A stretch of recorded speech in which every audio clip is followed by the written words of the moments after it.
But howdy, folks. Today I want to tell you a story.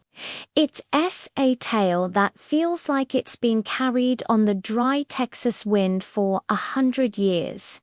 A story of grit, pride, and a final stand. It's called Dead Man Running. I'm not just going to read you the lyrics. I want to take you deep into the heart of this narrative, to feel the sun on your neck and the dust in your throat. This is more than just a song. It's a piece of modern folklore, a story that asks us what we would do when pushed to the absolute edge. Our story begins with a man on the run. He's been 3 days without water, 2 without sleep. The sheriff's posse is closing in, and he knows they're not coming to talk.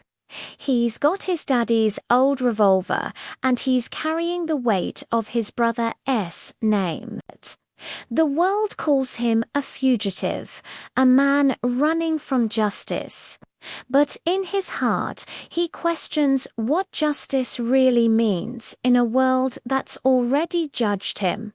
This isn't just a chase, it's a desperate flight from a fate he feels was sealed long ago.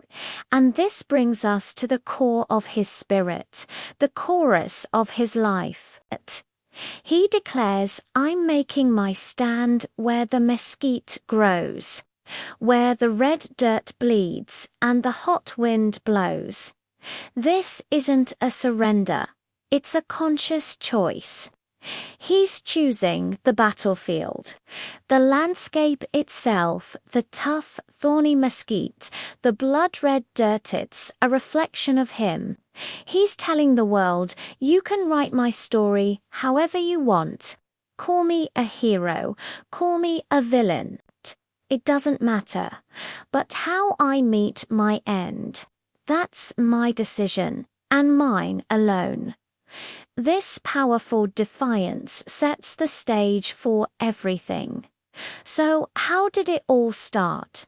It wasn't over money or land. It was simpler and far more potent. It started over pride. A man insulted his family.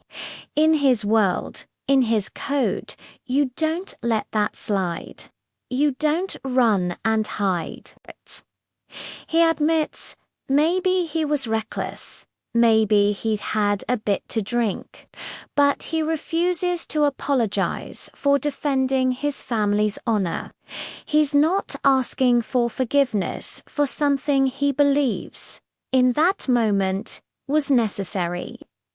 It's a raw, unapologetic look at a man who lives and dies by a code that the modern world might not understand. But for him, it's everything. As he prepares for this final confrontation, his thoughts turn to his mother.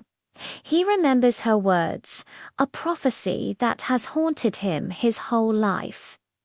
"You were born too wild. These Texas plains will claim you." It's a moment of pure, heartbreaking humanity. He's not just a hardened outlaw. He's a son who wishes he could see his mama one last time, to tell her he's not giving up, that he's going down fighting, just like she raised him to. It's this touch of vulnerability that makes him so real. He's not a monster. He's a product of his environment, a wild child of the plains, finally coming home to rest. Now, the final scene unfolds.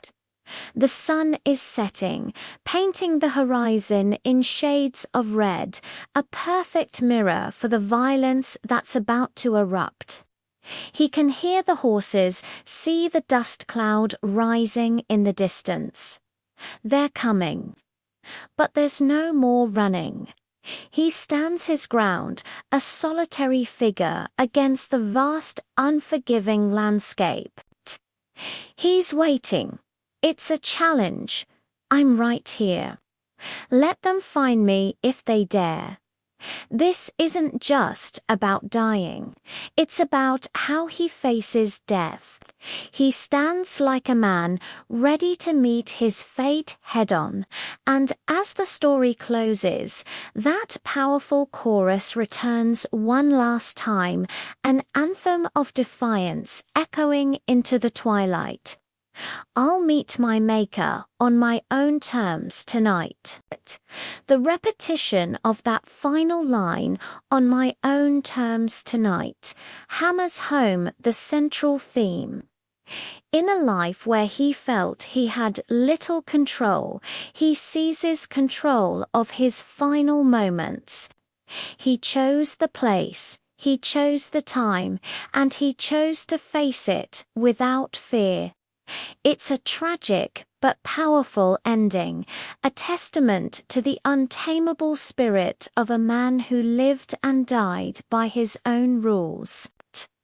This story, Dead Man Running, really sticks with you. It captures that classic Western spirit of individualism and defiance. It's a reminder that every story has another side, and that sometimes a man's final stand is the only freedom he has left. What do you guys think? Is he a villain or a man of principle? Let me know your thoughts down in the comments. Thanks for listening to this tale with me. If you enjoyed it, please consider liking the video and subscribing for more stories like this. See you next time.